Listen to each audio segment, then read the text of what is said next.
Hello, everybody. Welcome to Gateway Association Conversation Cafe Online.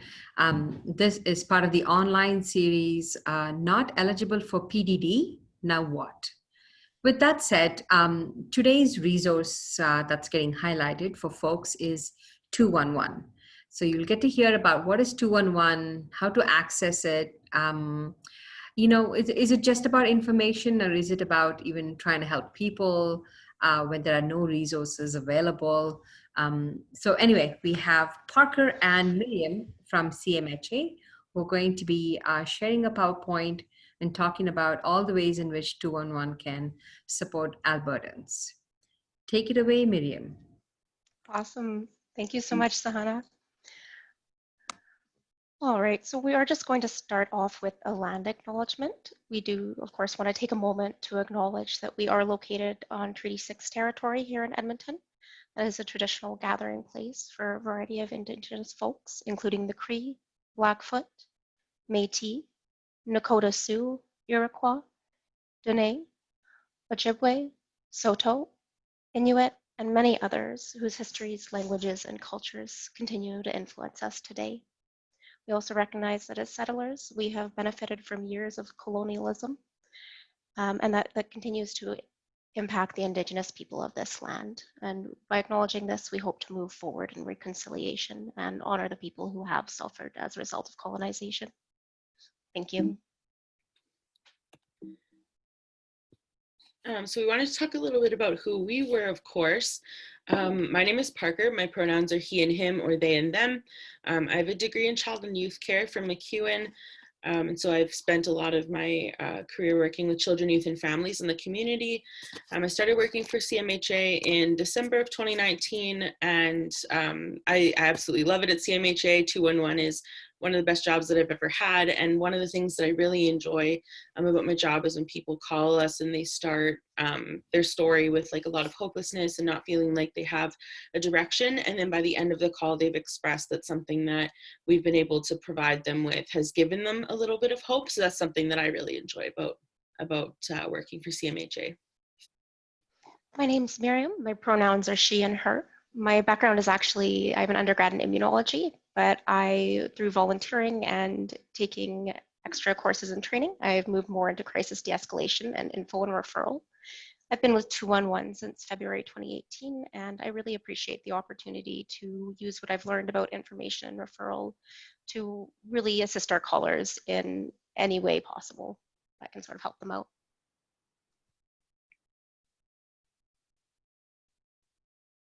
So what is 211? We are a free service. We operate 24/7, 365, even on Christmas. We are a information and referral service, although we do answer a variety of lines that we will discuss. Essentially what we do is we connect callers to resources in their community. So that can look like government resources. It can look like nonprofits. We can provide referrals to health and mental health services as well. And just a note on that, we are not just for individuals, although we do help many people with their individual situations. We are also very happy to have service providers reach out to get information for their agencies and their clients. In terms of accessibility, we do have access to interpreters. I will make a note just for anybody listening that there generally is a longer wait on hold for that. So if somebody is calling in and needing interpretation services, they would just let us know at the start of the call what language they're looking for, and then we will have to put them on hold just to obtain those. Our TTY service is fairly limited. We do generally recommend calling 711 to utilize relay services if that is a need. Although, of course, we will attempt to accommodate if somebody cannot do so for whatever reason. Right now it's tough because we're all working from home. So that's why our TTY service is so limited, is just because in the state of the COVID-19 times, we usually do have that, but we don't right now. Yeah, and I will note we are a confidential and anonymous service. The only reason we would break confidentiality is if we believe there was an immediate risk of harm to somebody, or if a situation came up that involved a risk to a child that we were legally required to either discuss reporting or report ourselves.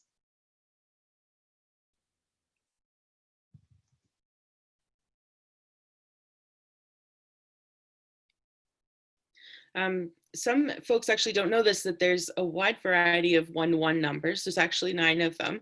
And so 211 is the free connection to a wide variety of social and community services. That's what we are. 311 is for the city of Edmonton. So they have attractions, recreation, they have transit, all the municipal programs, bylaw goes there. Like barking dog complaints, all those things will go there.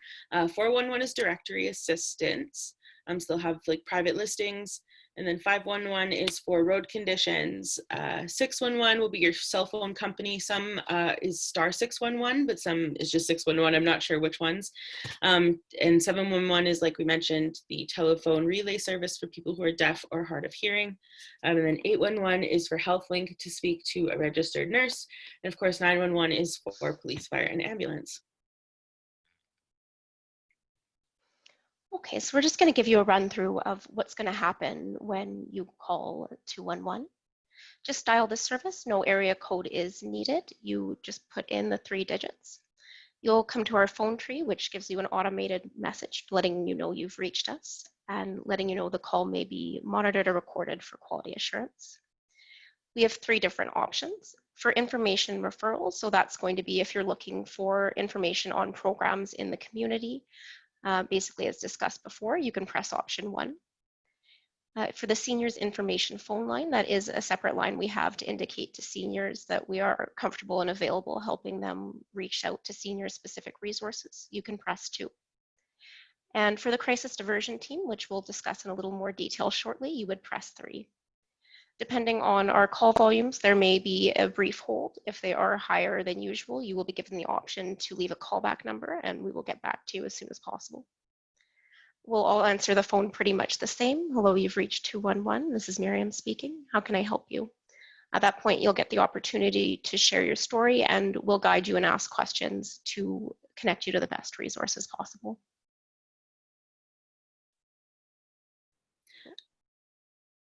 There's 3 other ways to connect with 211. The first is texting. You can text just the word info to 211. The reason we don't ask for the entire story right up front, that's okay. But in the program we use for texting, it only allows a certain amount of characters. And so for us to be able to best help you without the text message breaking into a bunch of pieces and then putting them all together, it's best just to start with a short message of info. It's available 24/7 and you will begin by getting a text message that is about COVID and just a basic disclaimer about that. And then one of us will respond to you as soon as we are available to.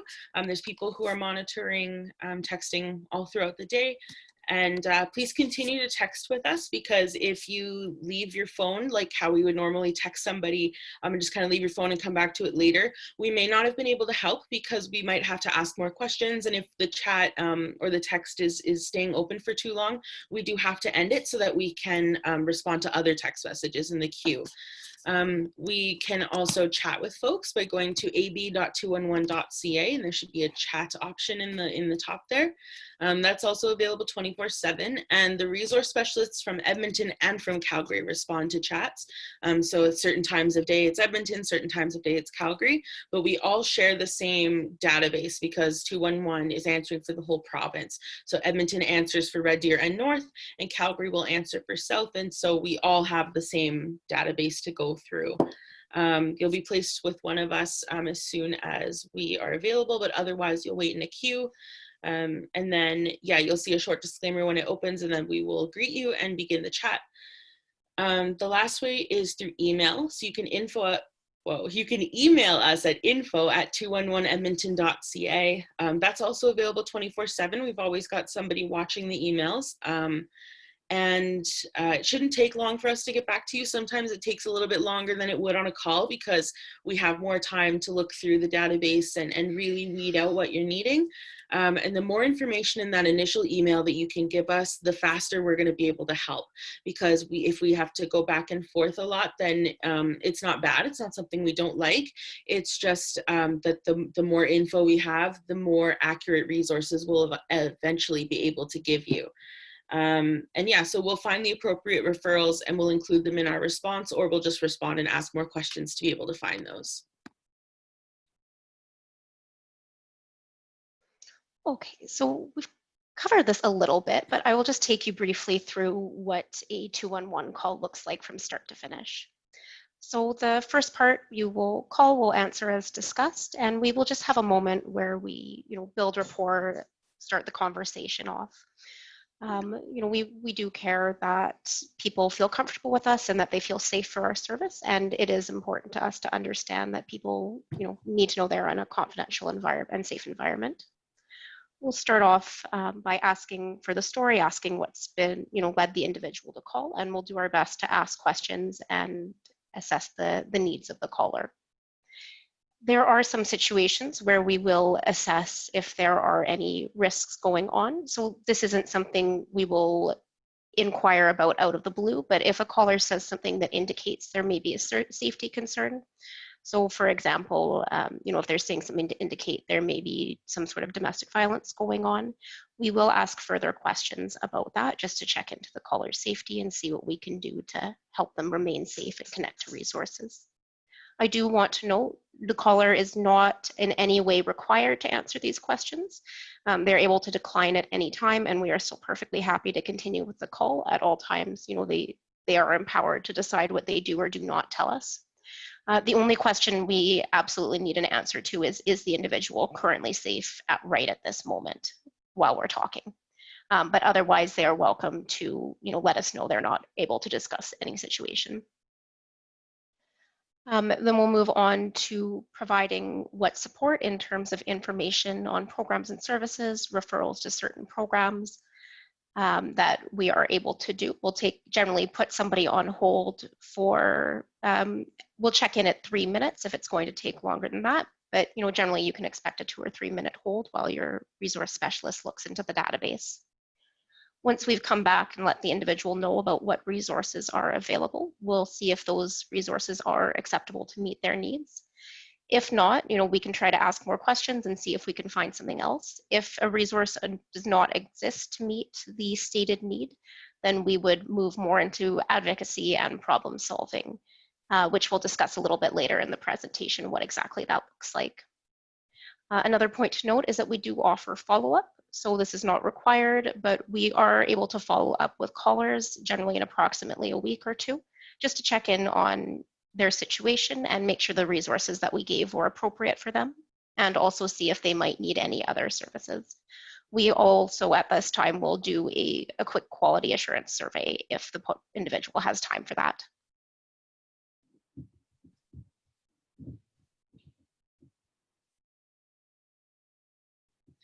So this graphic was created to show the different types of things that we can help with and the different types of resources that we would help with in certain situations. And so I'll go through them. I'll start in the top. I guess it would be my left-hand side. It's the yellow bubble. The situation is kind of outlining something we hear a lot of seniors who are struggling or they're really isolated and don't have much in terms of support. So for seniors, we would a lot of the time be reaching out to outreach programs with various senior centers. They are, all over the city and based on postal code. And so we'll ask some questions about where they live and if they are comfortable giving their postal code to match them with a place that's going to be close by. There's numbers that we've got for information about assisted living and assessments for assisted living, seniors home supports, home nursing, and activity centers, ways to stay connected and social.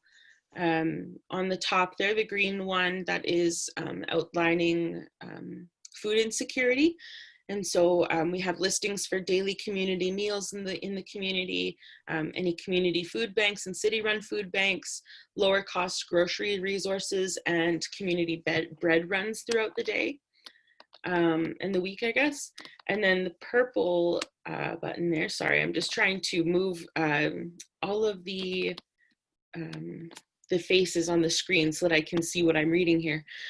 So this one would be kind of profiling a youth, and it's an LGBTQ2S plus youth who is also experiencing homelessness. And so we would be referring to 2S LGBTQ plus support organizations and like community center hubs, and then youth shelter and housing, Emergency food and clothing resources is also something we help with. Drop-in counseling for those kind of needs that are more immediate, and the crisis diversion van. And again, like Miriam said, we're going to talk about that later on, but it is a service available for folks 16 and older, and so we've included it there.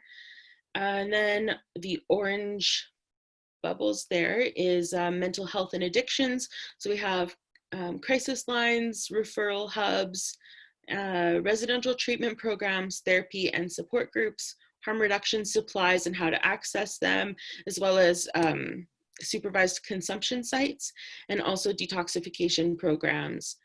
And then the pink ones there is child protection. So we've got child intervention services, child-centered helplines, and specialized law enforcement units that work specifically with child protection concerns. And then domestic violence, we've got things like legal supports, emergency financial aid, emergency shelters, domestic violence help centers, and police and RCMP. And in this map, this isn't the only resources we have. It's also not only those resources for only those issues. This is a myriad of different categories of people and categories of, support types and organizations, but that doesn't mean that those are the only ones. It was just kind of to give a broad overview of the types of things that we do. And there's never a problem that's too out of our scope in a lot of ways. So for example, if people are calling, and we have lots of callers who reach out for harm reduction supplies, and for example, the Streetworks van that will take harm reduction supplies to them. And we've gotten several, pieces of feedback from those folks saying that they were afraid to call because they didn't know how we were going to talk to them or how we were going to treat them. And I really just want to make it known that there's not many things that we haven't heard before, and that we aim to treat all of our callers with the same amount of support and respect and dignity that that we would expect to hear as well, and that other people deserve to meet when they're on the line with us. Absolutely.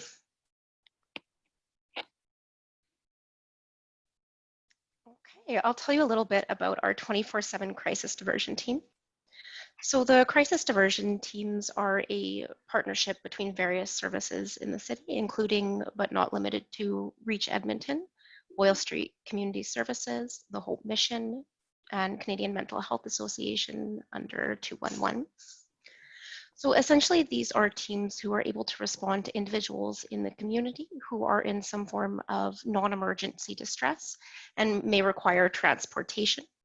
Most generally, this is going to be either to a drop-in or a shelter, although if there is a non-emergency situation in which somebody needs to go to hospital or another safe place, we can discuss that and see if it fits within the mandate of the team. It is a completely voluntary service. I will note, nobody has to get in the van or go with them, but we are absolutely happy to check in on people just to make sure that they are doing well and do not require further assistance or troubleshooting. The vans are dispatched by 211, and we have workers both through Boyle Street Community Services and Hope Mission. They are available only within the City of Edmonton limits, and I will note there are limitations on what the team can respond to. And if there are concerns, like if there are non-emergency concerns, as a rule, I would generally say, we would invite people to reach out, and they are welcome to troubleshoot with our 211 staff. We are happy to talk to them about the mandate of the team. And if the team's not appropriate for the situation, we are happy to discuss what other services may be available. But just generally, one of the limitations is, of course, we cannot go outside the City of Edmonton. We are a non-emergency service, so the team does not have medical training. They cannot respond to medical emergencies or people who may need medical care. They are not able to restrain any people or stop traffic. So if there's quite an immediate safety risk, for example, a risk of being hit by a car quite promptly, that would again be a call better suited to emergency services. But the point I would like to underline is if it's not obviously an emergency and the person is unsure about who to call, they're welcome to call us and we can discuss whether that would be appropriate.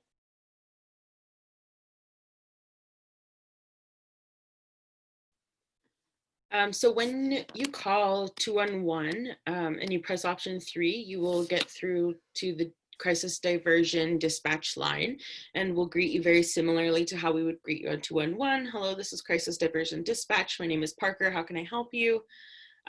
We'll ask questions about who the individual is, what their crisis is, and assess for risks. And so most of the time, the questions that we'll be asking first are if the person's safe right now, if everyone else is safe right now, and also where you are and who you are. And so we'll want to know the first and last name of the individual that we're trying to help, if at all possible. Sometimes that's not possible for a variety of reasons. So if you don't know those things, that's fine, but we try and get it. And then as well as their birthday is helpful as well. And those things are a lot of the time, some of our teams are connected to our community members accessing the service, and they want to know who they're coming to see, and they want to know, is there any kind of support that we can be offering them as well, and also the best places for them to go, because we know some of our community members prefer to be at certain shelters, or they go there most often, or that they for whatever reason are maybe not allowed at one of the shelters but they are at another. And so that's just what those things are for. It really helps. And we'll ask what's going on for them today. We're going to ask a lot about problem solving here. So problem solve with the caller and see if there's any other ways that they can resolve their crisis. And sometimes the city does things like making transit free when it gets really cold, or at times now with COVID, how they had transit being free. And so people sometimes don't realize that, especially if they're not on social media or they're living on the street. They might not know those things. And so we can say, hey, like the bus is right there. Do you think you could hop on? The bus is free. And they might not know. And then they can then access that. So we'll do things to try and solve the crisis without calling the team. And then if it's still within our scope, and if there's not any other option for the person, then we will continue on with our referral. If it's not within the scope, though, like Miriam had said earlier, there's some things we can't support with. We will do referrals to, things like street outreach teams and the police and those kinds of situations. And then when we've kind of determined that this is typically something we respond to, then we will put you on a brief hold. And then during that hold, we'll be figuring out which teams we can reach out to at different times of the day. And we'll be connecting with them and seeing if they can go out and help. Usually it'll be 3 to 5 minutes. Typically on a 211 call, we will check in at about 3 minutes if we need more time, and just kind of say, hey, like I haven't forgotten about you. We're just still working on it. These holds are sometimes a little bit longer because we have to have a conversation with the team. Sometimes, we'll call and they are right in the middle of something, so we call another team. So it'll be about 3 to 5 minutes as best as we can. And then we'll return to the call. We'll let you know if the call was accepted or not, because just because we call the team doesn't mean it's an absolute yes. The team has to approve it. And so if the team has said yes, then we will tell you approximately how long you'll have to wait before the team arrives. Sometimes folks are just kind of passing by and they're not able to stay with the community member waiting for the team. That's okay. If the person needs to move along, then you're more than welcome to do that and just let the community member know to stay where they are so that the team can find them. And then the typical wait time for the van is 10 to 45 minutes. This is very vast. It depends on a lot of different things. The severity of the situation, where the van is at certain times of day. Typically at busier hours during the day, there's I think 4 teams on at one time, but there's sometimes less, and it will just depend. The times where I see it get a lot more is if there's just a lot of things going on at one time in the city, like when it does get quite cold, it gets a lot busier. So yes, unfortunately, we're not an emergency service, and that includes our wait times. Is it would be much faster sometimes for 911 if the person is in distress and they're needing something a little bit faster.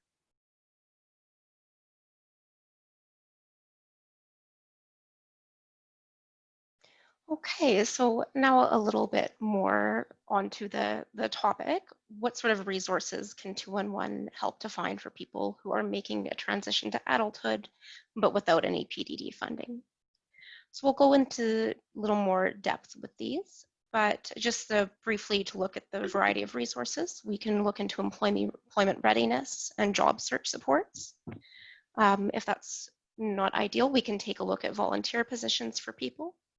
Basic needs support programs. If somebody is needing help with month-to-month supports, or also if they are needing emergency financial assistance, we can discuss programs or options for that. We do discuss housing, and we also discuss unmet needs in the community and can provide advocacy and troubleshooting suggestions. I will also note that there are pre-made resource lists available online on the CMHA Edmonton on the CMHA Edmonton website.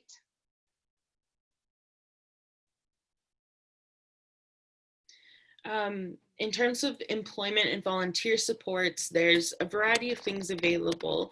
There's resources for career counseling, skill development, so like job training and training courses to get tickets and things like that if somebody's wanting to go into trades. There's disability-related employment supports, and also resources for job placement or temporary part-time work. And then we also have resources to find volunteer positions. Sometimes we can walk people through those tools to be able to help them find a couple of different volunteer things they want, or sometimes if someone's comfortable, we can give them information to access those resource lists online by themselves. So we kind of will always try to assess, can the caller that we're speaking to, do they feel confident doing this by themselves? And if not, then we do as best as we can to be able to relay the information to them and to do some of that work with them. We're more than happy to offer that if somebody's not able to, or sometimes, people don't have access to internet, and the only way that they can connect with us is over texting and calling. And so we're more than happy to look on websites. Within our limits, we can't go on anything that's not in our database. And so we're more than happy to help out with those types of things.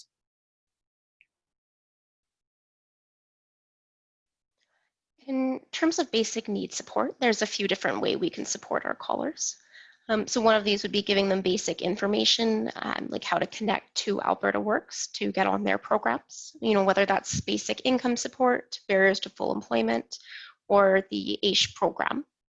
I will also note we have other resources in this area that will help with appeals for these programs, also specifically for AISH, if there has been an issue. And we can also provide information on either help with filling out forms for various programs, as I said, help for appeals, or help for advocacy if there are struggles with a particular worker or accessing a particular benefit. We would always be happy to hear what the barriers have been and try to discuss alternatives to that.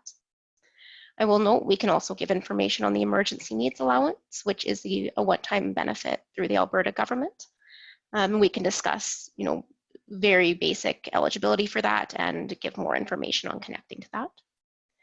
Aside from direct financial support, we can also help troubleshoot and look for resources to supplement a budget. So most often this will be things like the food bank. There is a food, for example, food cooperatives that bulk buy food and try to sell it at a less expensive cost. There are collective kitchens where people can go to contribute in the making and then take home a meal. And then other city programs like, for example, low-income bus passes. We're happy to discuss the application for that. And then, less direct or material aid, but there are also resources, for example, for credit counseling or budgeting that we are happy to connect people to. If they are just needing, perhaps it's less that they don't have the resources and more that they're needing some organizational help to make sure that what they do have can meet their needs.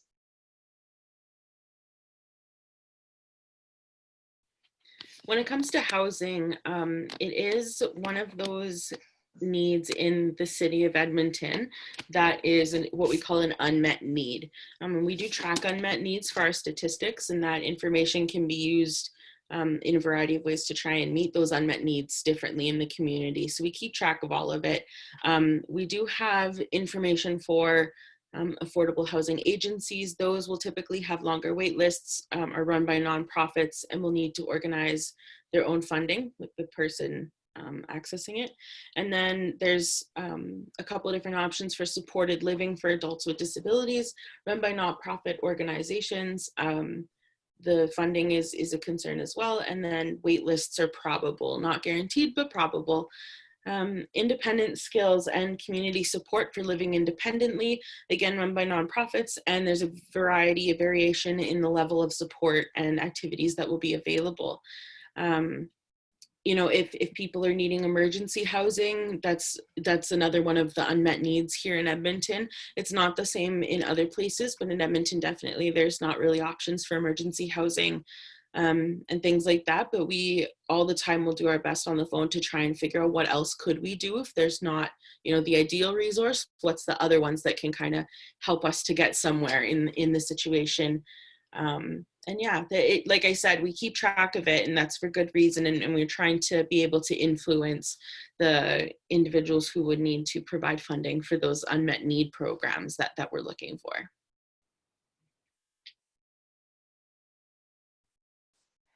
Just to discuss a little bit more how we respond to unmet needs.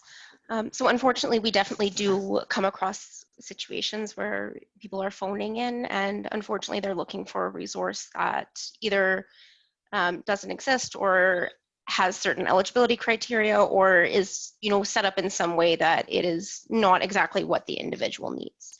So I'm going to take you briefly through how we would look at having a discussion with that individual when we're sort of realizing that we don't have a phone number and agency to give them that's going to do exactly what they're looking for that day. So the most important thing is to figure out, what is the individual's goal for the conversation? What would they like to get out? Whether that is, finding short-term housing, or being a larger part of their community, or meeting some other need that is going on for them. The important thing is that we figure out, what is the underlying goal. And the discussion will generally follow along, what sort of personal supports might a person have in their life? Are there emotional supports, like personal connections, that they maybe aren't utilizing to the full extent? Have any offers of assistance been made that maybe we could look at taking family or friends up on? If people often have difficulty asking for help, if there is going to be, for example, with housing, one of the issues that often comes up is if you are wanting affordable, if a person is wanting affordable housing, the organizations we have to provide that do often have quite long wait lists. So would it be possible to reach out to personal or family supports if there's going to be a gap between the end of a lease and when a new one might be available? Is there some way family or friends can help fill in, for a month or two if there's going to be that gap there? We also, discuss people's comfort level with troubleshooting their problems or what's going on for them. Some people are plenty comfortable having a discussion with 211, and then after they've got a plan, accessing resources. If somebody is looking for a little bit more guidance or assistance, we can try our best to connect them to some sort of outreach worker in their community so they can have longer term one-on-one support. Sometimes we also find that we can help meet other needs that will help an individual cope with their current situation. So for example, we might connect them to emotional supports like low-cost counseling or a distress line. Maybe if there's a solution coming up in the future, but they're just needing some assistance to get through the present until things are in order with their resolution. We can also connect to advocacy groups. So, whether that's one of the organizations that can help with an appeal to a financial benefit program, or perhaps that is a city councilor or an MLA to express, concerns about various programs that the individual might be having trouble accessing. We can try to figure out where a person could go to get assistance advocating for themselves, or where a person can speak for themselves so that their voice is heard appropriately. We can also provide information on, regulations that might apply to a situation. For example, information services for landlord and tenants are closed over the weekend. So we are more than happy to provide guidance on how to pull up the Alberta Residential Tenancies Act. We can provide basic support. Obviously, we don't have legal background, but we'll do our best to connect callers to information, places they can get information that will help them to know more about their rights and their circumstances. We're also happy to help with other, information seeking. So whether that's a supervisor's number, or calling out to a community organization to gather information, we're happy to provide some basic, like there are limits to how long we could necessarily spend on phones with outside organizations, but we are happy to try to collect basic information if it will help a caller to access the services they need to. Yeah, Hi, Miriam. My question at this point is, for sure. I feel that Alberta Supports is trying to do something similar with their integrated, what are they calling it? Integrated services. So essentially, um, any Albertan should be able to walk into an Alberta Supports office, and no matter what the situation is, they'll be assigned a worker who will follow them all the way until they get the support that they need. So I'm just wondering if 211 has any partnership with Alberta Supports in terms of how you do it, because I feel like um, all the things that you've listed on this PowerPoint page, Mhm. um, it's very similar to uh, what Alberta Supports is piloting. Okay. And I'm just curious, maybe it's a question for your supervisors, I don't know, but um, Yeah, and wondering I what the could coordination. definitely connect you with our supervisor, probably for questions about partnerships. To my knowledge, we don't have any sort of partnership with Alberta Supports. Okay. That sounds like that sounds fantastic that people would be able to go in and sort of have a comprehensive access to comprehensive Alberta support services. Um, I guess I would wonder if that's currently running, just because we have been made aware that Alberta support centers are closed to the public at this time. Yeah, Um, that's it. yeah. Yeah. This is it's been happening for a couple of years. They piloted it at the Northgate Alberta Supports office a couple of years ago, and the hope is that any Albertan should be able to go to any Alberta Supports thing. But then their focus is going to. I think this is what I would love for our audience to take away from this is. Um, it's a similar methodology that's being used by 211 and Alberta Supports, and but I'm curious about the referrals that you guys provide as opposed to Alberta Supports provides. One thing that I can speak to for that is that a lot of the time, the messaging that I get from folks who call me, who have called Alberta Supports before they called me, have said, Alberta Supports told me to call you. And Okay. so the resources that they can connect with, I think they may very well have lots of like pamphlets and resources that they offer as well, because Alberta Supports does have different programming that we do refer to. But sometimes I think they give their callers our number to kind of start with putting them in the direction of the right path of supports that they could get. I also saw a question here from R. Roberts, says Alberta Supports is difficult to reach a person. You typically have to wait a long time initially. Also, they're closed to the public right now. Absolutely right. And one other thing that we do offer for folks sometimes is if they say, you know, I've been trying to call someone and just talk to a person. I just need to talk to someone. Sometimes your situation is more complicated than the allotment of the things that you can click, right? And so something that we do offer in those situations sometimes is that we will put the caller on hold, and then we'll go through the phone tree, and we'll get on the phone with Alberta Supports and be able to figure out, when you call, based on your situation, what number will you need to press? And we'll be able to guide through that. We're more than happy to wait as long as you're comfy waiting on hold, to just be able to figure out which path you need to go down to be able to eventually talk to somebody. But you know, you're right, R. Roberts, it is very hard to get through to someone and to wait for a long time, especially now in COVID times when people are needing a lot different types of support. It is tough to get through. And so, you know, always give us a call as well, and we might be able to give you something other than Alberta Supports. And also, yeah, like I said, being able to help navigate those automated systems is something that we do quite frequently, I think. Yeah, I really like this, and I'm glad that we talked a little bit about the distinction between the two, um, and again, the referral sources that Alberta Supports may have might be more government related as opposed to the referral services that you guys have. Miriam, Yeah, I was just going to note, I would wonder if maybe they were probably most comfortable referring to Alberta government or Alberta supports programs, just because they absolutely do have a variety of programs. But one of the benefits of 211 is that large portions of our database are nonprofit organizations. And we have teams that are dedicated to keeping up to date with them, and making sure that new organizations that are coming up are included in the database. Yeah. Do you guys have a list of all disability service organizations in Edmonton or maybe even in Alberta? I don't, like, we would have, probably the best way to get something like that would be to go either on the 211 website, which we can guide you to, or something like, Inform Alberta, which uses a similar database. And then, we would have to take a look at it. I can't do it right now because I don't have a database up, but to speak with a 211 staff about what appropriate taxonomies you might find the services under. And just because there likely would be very many. So you'd probably just want to go to one of those websites and we could guide you in a taxonomy search for that. Okay. Okay. Awesome. Thanks.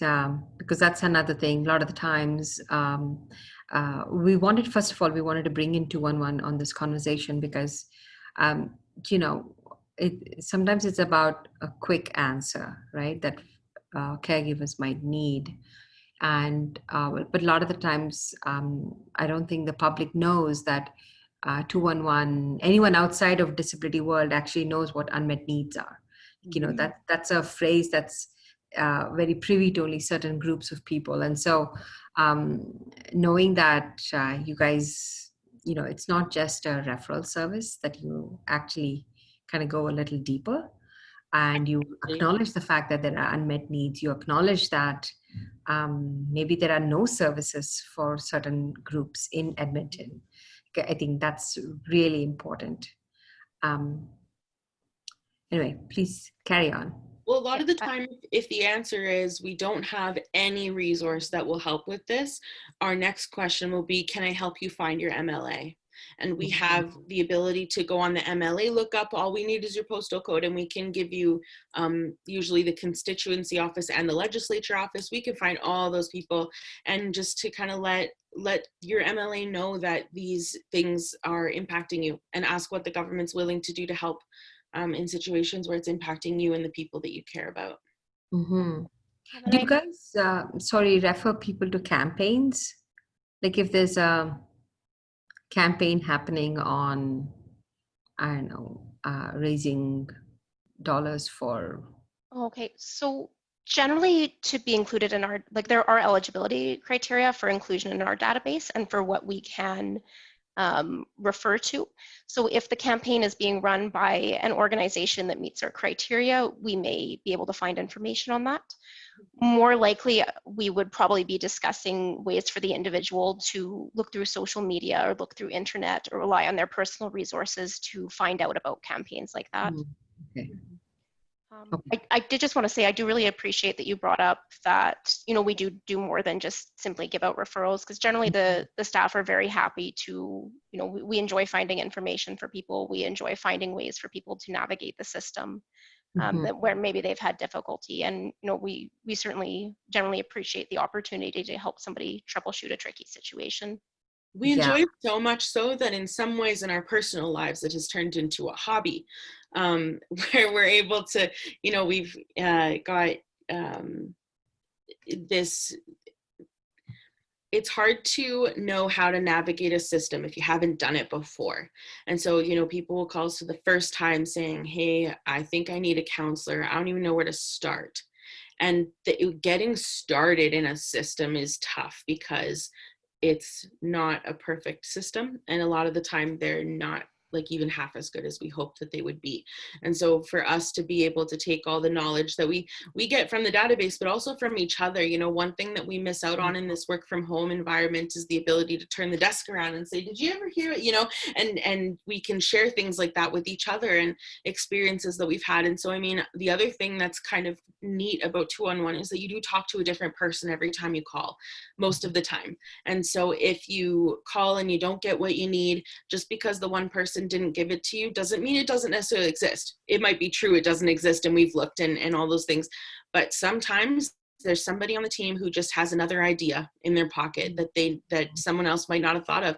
So during the day with work from home, we do have a way to communicate in an instant messaging system with everybody. And so we do a lot of collaboration, and part of being on hold is us looking up resources, but also asking other colleagues and saying, I've got this thing, I know one resource, can anyone think of anything else? And then we use the hive mind and we talk to every single person at shift at that one time to ask them if they know anything else. So we really do work at making sure that we wrap our whole team around each caller if we need to be able to put our heads together and find a way to resolve their crisis or their situation. Awesome. Awesome. And what about, just thinking, uh, if people have communication issues, right? Like, let's say a language, like I know you said there's interpreters and translators and Mhm. stuff, but w- what if they have verbal communication issues? Do you have a text feature where they can just text and get the information? Yeah, But if they text info to 211, we'll respond and just ask questions back and forth to kind of see what we can help with. And then we can definitely help them there. There's like the text, chat, and emailing. And then if someone does want to call us, but they have, communication barriers, or they're worried about accents or about talking slower, about having, any kind of communication concerns, we are more than willing to work with that and to meet people where they're at. We have all the time in the world. We're not going to cut somebody off because they maybe are stuttering or can't, express themselves in the way that they wish they could. And so there's lots of different options for how to reach out. And then once you have reached out, we'll do our best in every situation to make sure that the person's able to express their needs and that we're able to effectively support them. yeah, yeah. Thanks for answering it fully, because I think just because somebody may have verbal communication barriers doesn't mean that they want to text, right? So I just wanted to kind of make sure that everybody has a chance. I've even spoken to kids before, and kids are really Yeah. hard to be able to explain what they need. And so we're really, aware that people from all different backgrounds, all walks of life, all places in our development, and then people have various different needs with communication, and we're more than happy to be patient and to work with you where you're at. Mm-hmm. I wonder if if during COVID, some parents are struggling with their children who want to maybe go to the pool, but the pools are closed.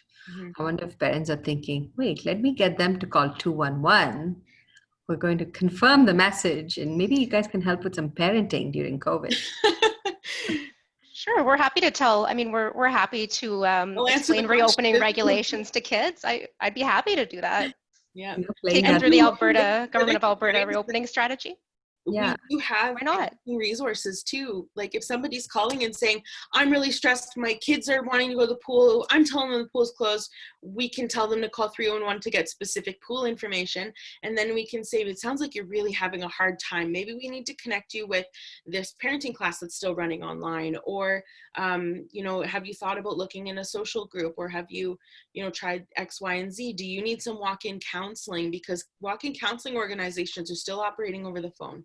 And so those other things, those are the things that we listen for, right, in terms of risk. It's also just in terms of underlying needs that they might not have thought of. They're thinking, I need my kids to know that they can't go to the pool, but they're maybe not thinking maybe we all need some help in the system of our family here to be able to help everybody feel like they're able to handle the situation. Mm-hmm. Right. I think that's a great point, Parker, that, oftentimes there are so many programs and services and various, nonprofit organizations set up to provide services to people. It can be difficult if you haven't interacted with a type of service to know really what's out there. So sometimes the benefit to 211 is just that you're going to talk to somebody who has a background knowledge of what sorts of programs and services exist. Like there might be things that people wouldn't necessarily even think of. Even like before when I said that I enjoy being able to give the resources when people felt hopeless, is in those situations, the information I hear at the end is I had no idea that this existed, or I had no idea that there was even more than one thing you could give. And so, unless you've got some kind of background navigating the system, it's really hard to navigate it. Yes.